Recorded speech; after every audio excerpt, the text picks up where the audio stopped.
Hello, climbers, and welcome to Season 4 of Climbing Mount CMMC.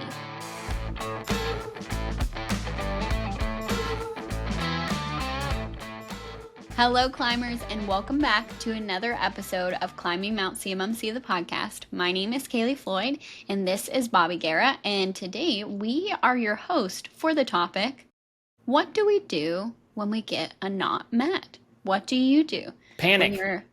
When you're in a... You scream, run around, freak out, yell at the assessor through the camera. All those are great options. They'll love that, yeah. So what we're specifically talking about here is going through a CMMC Level 2 assessment with a C3PAO. And what happens when you get a not met? Does the world immediately crumble? Do you have an option to change it? Can you remediate things? Can you not?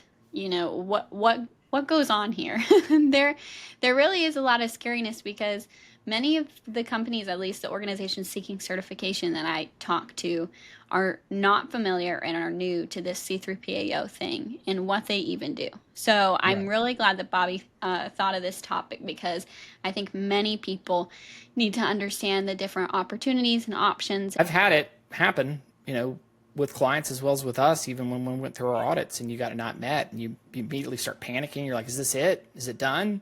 Especially if you know it was a 3-pointer or a 5-pointer. You're like, well, this is it. This assessment is now almost basically considered a mock because you're not going to be able to POAM it.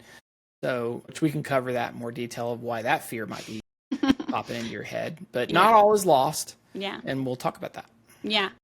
Okay, so let's first talk about before the assessment even begins. So how can you prepare for a CMMC Level 2 assessment itself and make sure or give yourself more confidence to avoid a not met? What would you say if you could give somebody, now this could be an episode in itself, but if you could give somebody one tip going into it that you maybe wish you knew, what would that be? The assessment prep document that we use, I think, is probably the one biggest tool that we get the best value. And what it is it's basically like we have an Excel spreadsheet with all of the assessment objectives broken out, what the controls are, what the assessment objectives are. And then we have kind of like what our response would be when the assessor is going to ask us, hey, what about this? It just becomes our playbook that we go through to execute as we're doing. And we even go down to the point where we share in there like the evidence that we're going to present. So we know, go here, click this menu. We even have it in there, the types of tickets that we would present. So as we have multiple clients, it's always going to be that type of ticket to present for that evidence. And so if you have a system that you've gone through and you have a consistent system, then it's always going to be this type of a ticket that you want to present. So you can just, if you have your tickets named correctly or you have a numbering system, that vulnerability management might always be 3, 4, 6 in your naming scheme, or it might just be vol dash whatever gets you there. But then you can do the searches, go to find the evidence that you need, then you can inject that into your plan, and then you have all that ready, and it just becomes much easier. That then helps you get prepared. I mean, there's a possibility. I know some people that have said that they've gone through and it's flown magically and they've never gotten anything that was not met. But in general, you're going to have some issues. The assessors are going to look at some stuff. They're going to look at things differently, and you're going to have to possibly discuss or even argue with them about how to do it, and having some of that additional evidence and other components can be helpful in making your case so that you can take something that was originally found as trending not met and flip it to met. Let's talk about that definition too, because we're going to be probably talking about trending met or trending not met. For people that don't know, why are you using that language? Right. Well, I think first we have to start off with DODAM, which is a beautiful term that means, I believe it is Department of Defense assessment methodology. What it outlines is if it's a 1-pointer, chances are you have the opportunity, if you get a not met on that you have 180 days to correct it.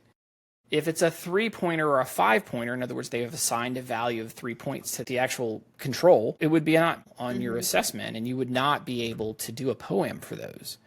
So you want to fight as best you can to flip something that they may see as what's called trending not met. So the assessor, a lot of times your assessment might be 4 or 5 days based on the size. Could be 3 days. I've heard of some people even doing it in 2. That's pretty fast. But you have to go through all 110 controls and verify that they're being met or not met. And so the assessor is going to go through, and they're going to pick a different domain family, and they're going to start marching through them. And then you're going to have to talk about how those are met. And they're not going to tell you, okay, 311, yep, that looks good, that's met. 312, yep, that looks good, that's met. They're not going to more than likely give you that insight. They're going to be like, okay, yep, that seems to make sense. And you may ask them questions. Are you getting what you're looking for? Yes, this seems to be the information I'm looking for. But they may not necessarily give you that feedback. They may go, okay, yeah, well, I've got to talk with my compatriots to kind of determine whether we feel that this is appropriate evidence to market met. So that's where the trending comes in, is what they'll do is they'll have a closeout session at the end of each day, and they're going to present what controls during their review have either been, in their opinion, met or trending not met. Right. And what that means is they're going to allow you the opportunity to present additional evidence to make it then become met. So just because if you are in day 1, you might have had 2 or 3 controls that may have flipped to trending not met during that assessment, you could present additional evidence for you to try to flip them. So you've got till the end of the assessment time frame, whether it's 3 to 5 days or however long it might be, to try to get those that were trending not met to trending met. And that's kind of like the game that you want to make sure you play and win, especially if they're 3 or 5 pointers.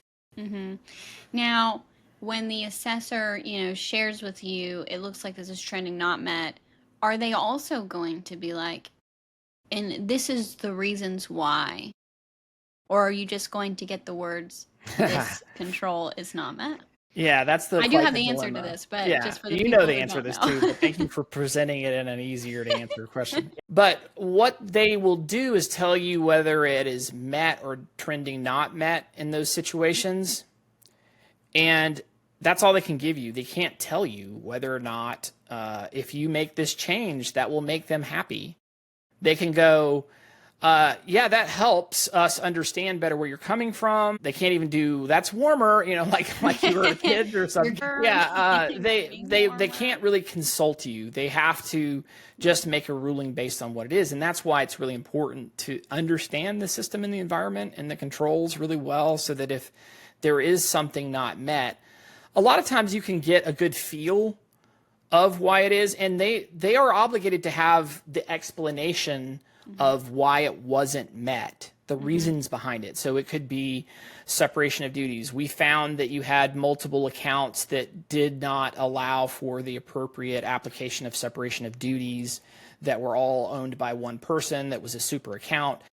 So you could kind of go, well, obviously, if I address how that account has those accounts, if I'm able to correct those, and the assessor lets you change those, then that's your probably your direction there to try to save the day. Yeah.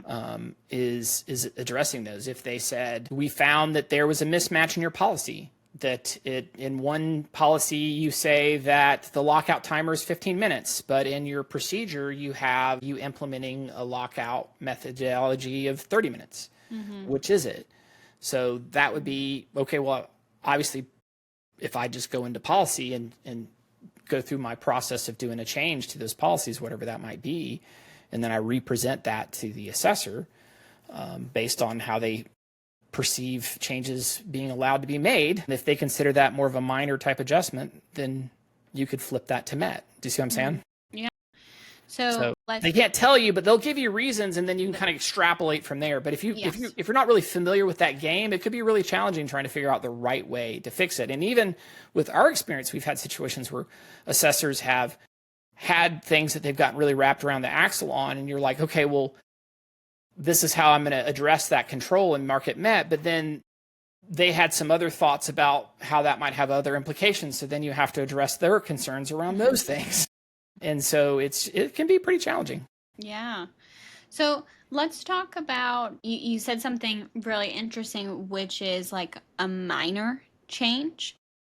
And so, talk people through who maybe don't understand. Is there such thing as a not met for something that is major being different than something that is considered minor? Yeah. And does that look different during an assessment? This is probably the most artistic and interpretive part of the CMMC process, is what you just mentioned there. That's my opinion. That and inheritance. Yeah. Put together. Here's what I mean by that. The DoD and Cyber AB are terrified that they do not have a system that is strict enough to keep everybody in order, in line. They're concerned that if they let people walk in not prepared and give them 180 days to change whatever the heck is not working, that they're just going to waltz in and just try to phone it in, and then they'll just correct it on the fly over the 180 days they're doing. They're not putting up with that. They're not allowing that. So they really lock down the ability for assessors and C3PAOs to allow for change. But there's been some precedents by DIBCAC about how they've done things. And so there is grace that's given. How much grace? You're not going to find it written out. That's where the interpretive dance kind of comes in there. Yeah. And they don't, C3PAOs and assessors, and a lot of times they don't want to speak specifics about that.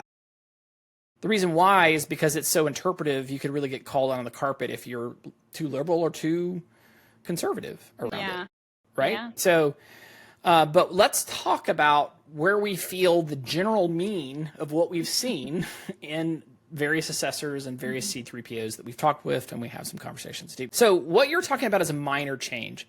What would it be an example of a minor change that the assessors would be pretty cool with you making an adjustment? When I use the example of a mismatch in policy, that's something that they would have no problem with you changing. So if you had a replacement variable that you had in a policy and somehow you screwed it up and it didn't quite get applied in some of the policies you had, they may be forgiving and let you make some of those changes to the policies or the SSP to get them in alignment the right way. But especially if the assessor looks at your system and they're like, they know what they're doing. The system is sound. They're just human. They had a policy. We're going to let them make some changes. Now I've heard in some C3PAOs and DIBCAC where they've said, you know what, we'll let you make 5 minor or policy changes, and they'll just put like a limit on how many they'll let you do. And once you hit it, it's like, sorry. And so if that's the situation, then you have to be a bit strategic on how you would handle that. Here's what I mean. So let's say that you find 2 or 3 situations where if they gave you a defined amount of policy changes you could do, let's say they might find 1 or 2 mismatches in day 1. If you burn some of those mismatch changes, especially if they're 1-pointers, that could be bad, because maybe later on in your assessment, you might have some other not mets that are 3 or 5-pointers, and you need those policy changes in order for you to get past that. Does that make sense, Kaleigh? Yeah, it does. And so in that situation, One can be carried over. the ones can be carried over and fixed after the assessment. You can have a provisional certificate, and you'll have 180 days to fix those 1-pointers. So you would want to burn those minor changes they might have on the ones that you absolutely need to change the 3 and the 5-pointer controls. In DODAM, it has all the controls listed about which ones are 3 and 5s, and it has like kind of them all broken out in different paragraphs. Some people have nice Excel spreadsheets that you can download that have them, the point systems on them. Just be mindful, if you're depending on somebody that you don't know, that you downloaded a free tool, you're getting what you paid for. So I would suggest you look at DODAM and use that as your source of truth there. But yeah, so there's a bit of a gamemanship around that you need to understand. So those are kind of minor changes. Something where it starts to get questionable, if it's like configuration changes or system changes that you need to do. Especially if it might affect the scoping, the initial scoping. Maybe you don't have MFA turned on an account, but you're supposed to, and you got found on that. Maybe they might let you turn it on in that account. Maybe they might not. Maybe they might just say, you know what, that's too bad. It's assessor's opinion about how they might let you do that, because maybe you have it turned on everyone. Right. And there in the cap, it talks about, I don't know, maybe you can find it. It'd be great. Probably put it up somewhere around about the top of my head, or just cover my face, because cover your whole face. Yeah, that'd be doing Mike Wazowski, you. Yeah. But they have where it talks about that you can have a sample size of, like, if when you're doing your examination, if you feel like you need to go to a larger sample size to have a better feel for the environment, that can go both ways for the as an assessor for the organization being assessed. Maybe you might want to say, okay, well, maybe that was a human factor for that one situation, and we're going to do a larger sample size to see if the system itself is still functioning and working the way that it needs. We just found the human factor, because granted, CMMC is not supposed to prove perfection. It's supposed to prove a system that's sound, that can keep CUI secure. But if you found a chink in the armor, it doesn't necessarily mean that system is doomed and 100% flawed. No. I mean, it would be unprofessional and not great for you to find that as an assessor. You always want to present the best posture for them, but we're all human. And so that's where I think having an assessor that realizes that also provides a little bit more of grace and factor, because you can find the assessor that feels like it's their job to save the nation from all of the nasty DIB contractors and their evil ways, right? I have seen that. Assessors that are like, I'm here to stand in the breach, to save our nation from these terrible people. Well, guess what? If you didn't have the contractors, there isn't going to be anything for the nation to, there's not going to be any bullets in the gun. There's not going to be, ammunition or, and there's not going to be no tanks, planes, whatever. There's not going to be a system inside of the plane that you're flying. Right. So you need those. And anybody who's going through the CMMC program is going to have to make some significant changes to have any shot at passing this thing. And, those companies that have taken it very, very, very seriously, and they've spent a lot of diligence in preparing and working with it, and you happen to find that human factor, I think it's very reasonable to work with them, however possible, as assessor, to try to see how you can help them get a MET. But if it's obvious they haven't taken it serious, they have hardly any documentation or whatever, I mean, they're doomed from the start at that point. But it's a judgment call for the assessor, and it's a tough one. I mean, it's easy for me to sit on the sidelines from my perspective as someone who's always being assessed versus the assessor, to take, Ty goes to the defender perspective. But it's typically around like full systems where they're going to really draw the line, and larger scale sweeping changes, larger policy changes. So the minor changes. If you find another external service provider that's in your system that you didn't mention before, that's a new cloud. We use this. We log in here, and that's where we store half of our CUI. And you're like, that's not even your diagram. That's not even on there. You're just like, I'm sorry, this is we're stopping now. So I want to lay out for the people listening to maybe like a brief overview of the different parts of an assessment, because we've sort of talked about before, and we've talked a little bit about during and like the end of day sort of thing. And then we've also talked about conditional certifications, and like the potential to actually have longer than just what the scheduled time was for that assessment at first, right? So let's sort of lay this out for people who might not be aware.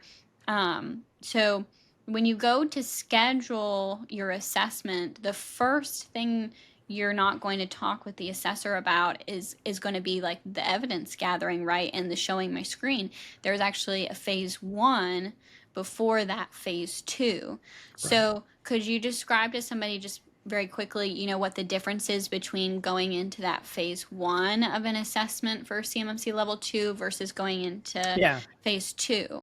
That's a of the good question. assessment. Yeah, there's no Mets or not Mets on phase one. It's really just a conversation with you and the assessor about what they agree upon the scope and whether you have the breadth and depth of evidence for them to move forward with, that they have enough evidence that they feel could, I guess, what do they call it? Adequate insufficient is the right term I believe they use, in order for the controls to be met. Now, they're not going to, in phase one, review the evidence and start going to the assessment objective level, but they're going to look at the poems. They're going to read those to see, do you have any open poems? Why do you have any open poems? They're going to look at the CRM. Does it have the appropriate separation? Do we have the agreements? Okay, let's look at the boundaries. They're going to look at the SSP and they're going to want to look at the diagrams that you have. They want to see what tools you have in there. They're going to want to know, like you were saying, also, Kaleigh, the external service providers. What players are in here besides just you, OSC? Do you have an MSP? Do you have multiple MSPs? Do you have one that's doing your day-to-day help desk and another one that's doing all of your security components? Right. Do you have various cloud providers that you store CUI in? Those are all things that they're going to want to ferret out in that phase one. And then that is really kind of a go, no go. So it's almost very much like you see in the NASA things where it's like, all right, so-and-so go, and they're kind of going through and they're determining whether it's a go, no go. And they were saying, okay, all these people are going to be CUI assets. These people are out of scope. This is how you have your data flow. And they're sort of defining all of that and making sure. If they can't come to terms with how this scope is, they might look at that and go, you're saying these whole systems are out of scope. It's obviously that is not the case based on what you've described to me and how I interpret this. I don't know if we can proceed because the scoping can be so out of whack that it's just... It would just be an exercise in futility moving forward, and that's where the C3PAO has to kind of make the judgment call of what they're going to do. But it's just go forward or not, and also you as a organization might have to eject from the assessment because of the fact that, for example, all these printers are out of scope and that they aren't relevant to the assessment. But as you're talking with the assessor, they might say all of those are. And we feel that's done. And now you could change that, right? And make the scoping changes and make some other things, and the assessor might go, okay, that makes sense. But based on how you have your security controls and how your things laid out, you might be doomed once the assessment starts. So even if you're able to get past phase one, if you have to make some adjustments to do that, you might put yourself in a situation where you're going to have some not mets, and there's no way coming back from that, and you're just going to have to know that and make that judgment call.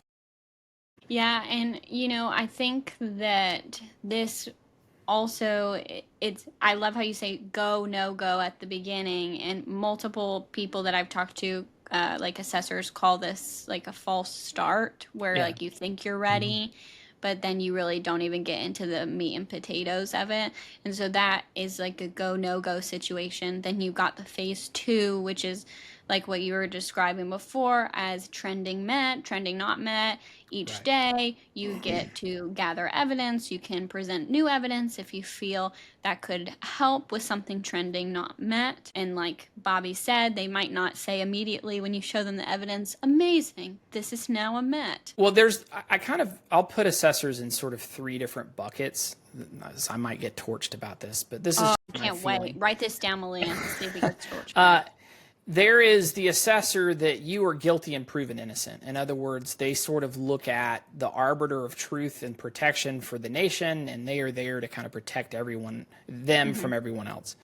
And you have to fight to prove to them that you are meeting all of them. I've had those assessors, or I felt like I've had those assessors, and it is a tough fight. You feel like you're being interrogating, you feel like, is this CUI or narcotics? Because I'm feeling attacked right now. Because you're really coming at me and interrogating me about what is where and everything. Then you might have some assessors that are really, in their opinion, they're just looking for some type of decision on whether it's met or not met, and that's all they're looking for. And they don't care one way or the other. Once they get the information they need to make it a determination, they're done with the discussion. I've seen that happen. So they might go, so this, so this. Yep. Okay, done. Doesn't matter whether it's in their favor or not their favor. The assessor is just like, done. I've got what I need to make the decision. And then you have assessors that are like, okay, look, I'm rooting for you. I really want you to pass. I'm going to give you some more hints about where this is going so that you might want to try to provide additional evidence.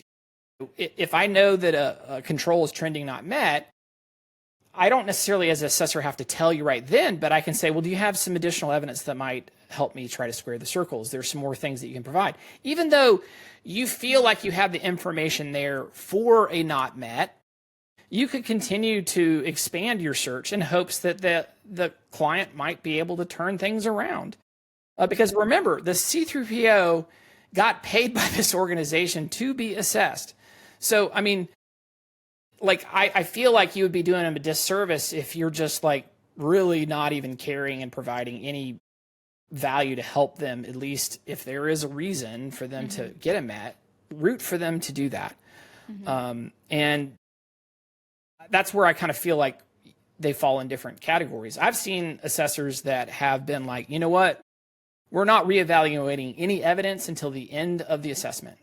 So you can bring whatever you want. I ain't looking at it until the end. Even though the cap shows that that's not really, like, they can reassess any evidence. You don't have to wait until the end. And that's what they're encouraging you to do, is like have them present more evidence to try to help make these things get flipped to met. That's the way it's supposed to go. But I haven't always seen it done that way. Yeah. But you see what I'm saying? Like, it depends on the assessor and their perspective of how they are. They may be more pro for the person and helpful is from the perspective of rooting for them and providing every opportunity. And they'll reevaluate every day multiple times if they feel like if that's helpful for them to try to get to that met. And then others just generally don't care. So, it's just a job and they want to get through it. I've seen it all. And I'm sure I'm going to see a lot more, because this thing's only been around since January, right? So as far as an actual active, real third-party assessments. So it's very interesting. So let's talk about when you're at the end of phase 2 and you have things that are set to not met, that there is an opportunity to extend for a 10-day reevaluation is what it is listed as. And so could you describe to people what that means and how you could be able to do it? So you should try your best not to go into those 10 days if you can help it. And here's the reason why. Makes sense to me. So during the actual assessment, if while you're presenting evidence, it is theoretically possible the evidence that you present could make the assessors have questions, more questions about and answers. other controls they felt were met. There's an old astronaut saying, no matter how bad things are, you can always make it worse. And that is absolutely true in your assessment. So you could go here and say, oh, no, this client doesn't have to worry about the logging because they don't access CUI, so we don't have MFA or any of this stuff turned on. You're like, what? And so then you're like, well, how are they having access? And then they're going to start asking some other questions and try to have some better definitions. I mean, the examples just go on and on. That's probably not the best one. But my point is as you're talking about other controls, you could make situations where other controls could be a concern now. Let's say that you do all of a sudden make them think, okay, well, we covered AC on Monday, and now the way that you talked about some of this stuff, I think maybe one of those controls may not be met. During the active assessment period, you could still address those in the AC domain that may have not been met. You can present additional evidence to help them feel comfortable with those, and that's still cool during the active. Do you see what I'm saying, Kaleigh? So you really want to stay in that phase and address them as much. That's why it's so important that you try to present the additional evidence as soon as you can when ready to present relevant evidence so that they can reevaluate it. So at the end, the last day, you really don't want to have any not mets because at that point, it's a little harder for you to flip those to met if they do occur during that time frame, if that makes sense. So true. So I love that because you're really explaining something here that I think people should greatly understand is like with the question that we're asking is what do you do when you get a not met? And like, in my opinion, with what you're saying, what you need to take a breath, gather yourself, and find evidence to help before waiting until trying to do a 10-day reevaluation thing and Right. just resolve it all. Like, be prepared to discuss with the assessor, potentially new evidence that you may have, and to Right. gather that evidence if there's a possibility to address that, and be prepared for that action as well. And Thinking on your toes, I guess. This goes to prove too that you need to have good, heartfelt conversations with your C3PO to talk about, okay, what can I change if I do have a not met? Like, you need to have that conversation before your assessment is happening. Now, let's say that you talk to the C3PO. C3PO says, oh yeah, you can make these types of minor changes. That's perfectly acceptable. You can do this, this, and this. And you're like, that makes sense. Then the C3PO is really busy and they bring on, a 1099, like a contractor that's not really employed by that specific C3PO. Which, might I add, happens all the time. All the time. They come in and they're like, it's most of the time. Yeah, they're like, hell no, we won't go. Yeah. There's no, changes other than these kind of different, and it's different than what the C3PO originally had told you when you had that conversation. You could be in a bit of a pickle if you run into some situations that you thought that you would be able to correct. So having those conversations early that you could fall back to the C3PO and say, hey, like, remember when we had these conversations? This is not how it's going with this assessor. And they could kind of like, well, I'll have the QA person talk with them about this. You have to be careful in these waters because there's the integrity of the assessor. The C3PO has to go through there. So they can't just like kick the door in and go, what's going on here? I mean, like, it doesn't work that way. Yeah. So you have to be very sensitive about this as you're having these conversations, but there's a right way to approach it, right? So if the ref has made a call, there are right ways to approach the referee, and not right ways to approach them. And it's the same thing with assessments. Yeah. So you really need to think about that. But in the 10-day period, there's some unique things. So I want to talk about that, if that's okay. Yeah, let's do it. So let's say that you have to go into the 10-day reevaluation period. Here's the reason why that can be so potentially detrimental is during the 10-day period, you do not have any grace if any evidence that you provide, right, calls other controls into question, and they might actually go to not met. It voids that whole process. So here's what I mean by that. So let's say that you had a CA policy or conditional access policy that enforces unilaterally MFA, but you created some specific exclusion rules, and in the assessment they were like, I thought you said that you had it on everybody, but I looked in the exclusions you showed me, and these 4 accounts, they have been excluded. So obviously they don't have MFA. That's not necessarily true. You can still have MFA turned on individually, right? So not all is lost, but you might have to then go, okay, well, let me go back and get this additional evidence. So you might be able to go into a management screen and show, oh, see, look, these accounts here have that. So, but maybe you found that finding that's how they interpreted it after the 10-day, like after that window's closed, and you're going to have to go in the 10-day to prove that.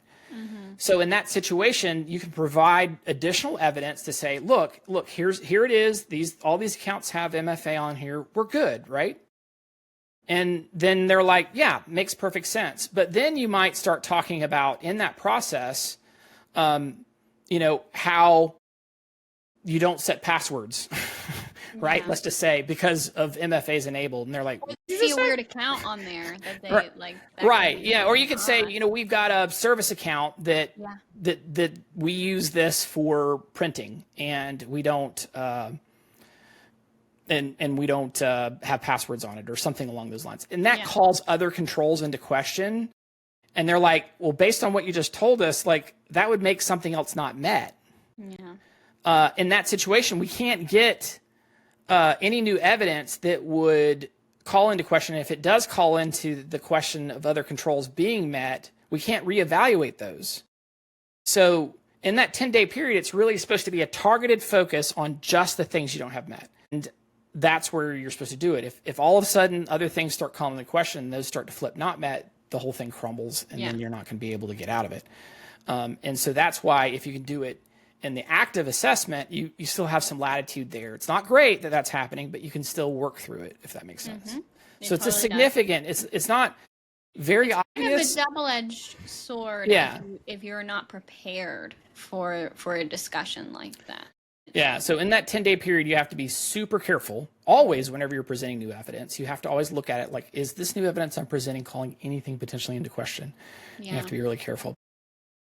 So the last thing I wanted to discuss was we talked about a 10-day reevaluation. We also talked about something that had to do with 180 days. That's the last thing that I wanted to But there's one more. There's one more. You're telling... Wait, the appeal. There's more. Yeah, the appeal. So, well, what if after the 10-day things didn't go the way that you thought, and the assessor was just, they hated you and everything about you. They hated your guts, they hated your right. face. Whatever you might feel, or their just general interpretation just wasn't accurate enough. You can appeal it to the C3PAO themselves and then have a conversation with them. And then that will, the actual assessor that was during your assessment would not be involved in that process. That would then be a direct correlation. So now you're going to get in front of a different group of people to talk about those controls again. So again, you can still try to go to the C3PAO to see if they will hear more reason. There is a better chance that they might have more compassion on you because they tend to be more operationally focused. Do you know what I mean? Yeah. So they may not be as hard-nosed about it because they understand the operational nature of how interpretations might be able to be looked at. Am I saying they're going to be easier specifically? No, but they might have more compassion because of the fact that it's an organization looking at another organization, whereas some assessors tend to look at things from just different perspectives, and that's just how it is. Yeah. So that appeal is a valid process. And then you could even appeal it to the, if I remember correctly, to the Cyber AB is the last kind of appeal process that you can do. Now, if you have like 20 controls that are not met, nobody cares about your appeal. Okay, so just might as well give up with that. Yeah, that's a great point. Thank you for saying that before I talked about the POAM process. Yeah, so the 180 days that I was referring to before Bobby shared about the appeal is another opportunity that you have to remediate things that were not met in your assessment. Now, there are multiple caveats to this. So the pointers, on these controls, so there's 1 pointers, 2, 3 pointers, and 5 pointers. So 3 different points. You can't have any 3s or 5s in a POAM. So immediately this 180-day conditional assessment certification while you create this POAM and address these things is not even possible if you have 3 pointers or 5 pointers on there. There are also specific controls that they speak directly to. If you have those in there at all, it doesn't even matter. You don't get a chance for a POAM for the 180 days either. And another thing that a lot of people don't think about is your medium assurance certificate. Like if you don't have a medium assurance certificate, although that's changed some. Yeah. That's it's one that's low key can smoke you if you're not paying attention because you get into the incident response piece and they're like, okay, so how would you report it to the DC3? Try going to the website and it's like, oh, I can't. And they're like, how can you report then? They're like, well, we could. And you're like, but you can't get to the website to report because you don't have a certificate that's going to allow you to get in there. Yeah. So that's going to be a not met. Yeah. And that's not something that you could fix quickly because you got to go through this whole fingerprint stuff. It's a big deal to get those certificates. Yeah, that's true. And so you got to pay attention about that and that will really sneak up and get you. That's a great point. And so during those 180 days, you will receive a CMMC Level 2 certification, but a Yeah, different what do they type of call it. it? It's called a Conditional. conditional. Yeah, It's called conditional. a conditional Level 2 certification.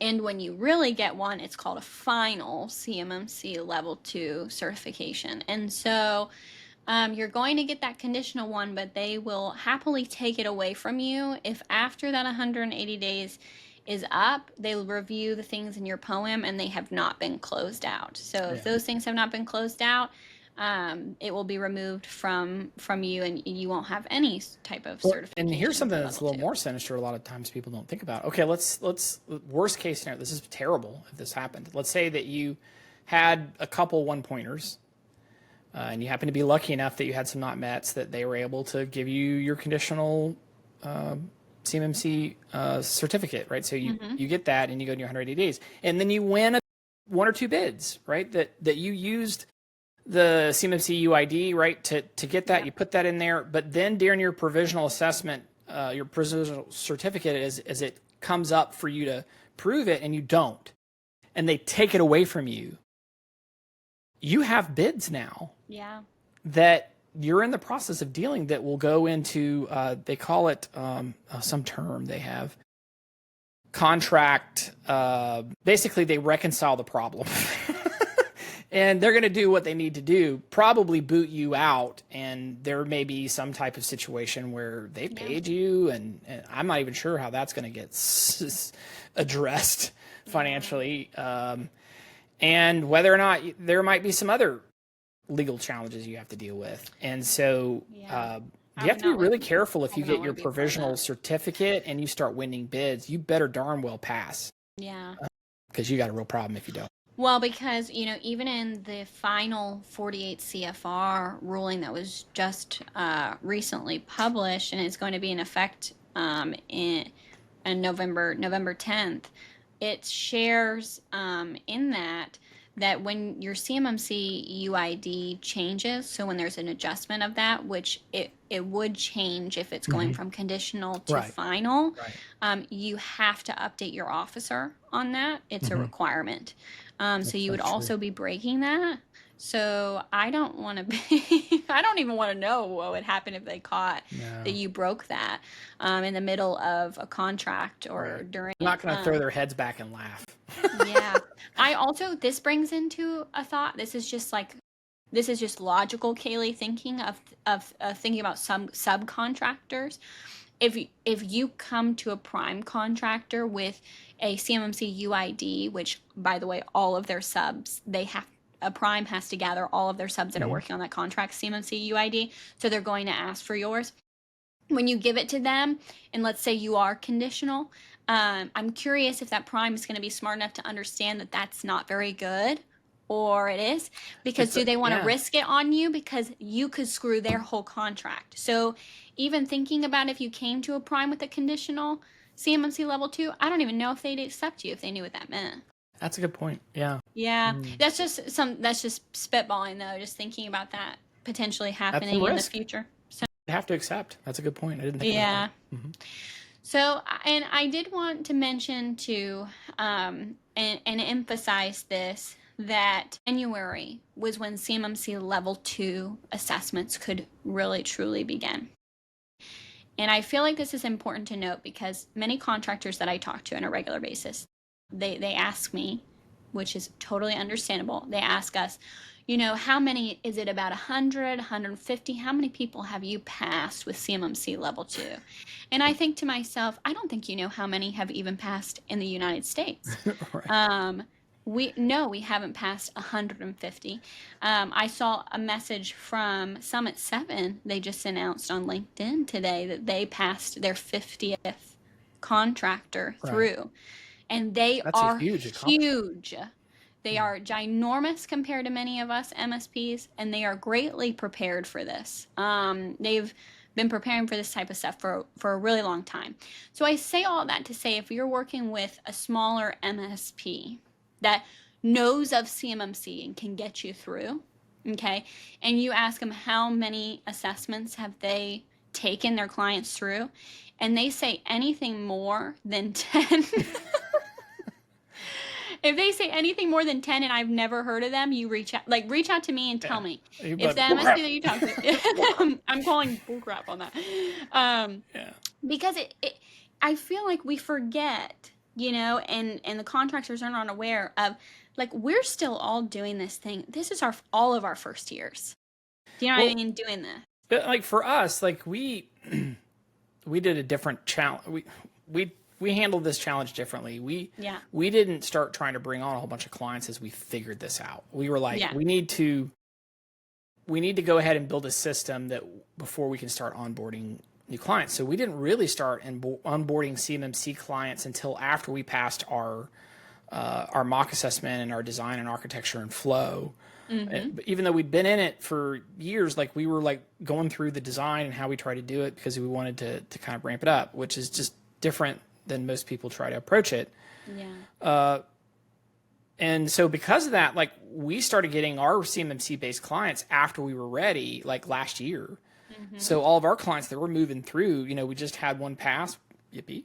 And that's a huge accomplishment, but we got them lined up and we're moving them through the system, but only like 300 companies ish have passed so far, not including the people that have gone through the joint surveillance, just gone through the real assessments, like about 300. So there's not many when you consider the implementers like us are getting it, right? So they have to be a part of that equation. Yeah. And then you've got Summit 7 doing, 50, which is a large percentage of the 300. Like, what else is left? There's not a lot of people. So the fact that anybody's moving them through and doing it on a consistent basis is very impressive right now, just because that's the reality of the landscape. Yeah, completely agree. Yeah, I just felt like that was important to touch on because there are many contractors that I talk to that just, are newer to understanding the CMMC ecosystem in that way, and I think it's very important to understand that part of it. I've got one last point that I think is important. Okay, to make. Let's do it. I think this is really to my brothers and sisters at arms as MSPs that are out there. MSPs. So my fellow MSP brethren, you need to understand something when you're talking with the client, helping move them through the CMMC assessment process.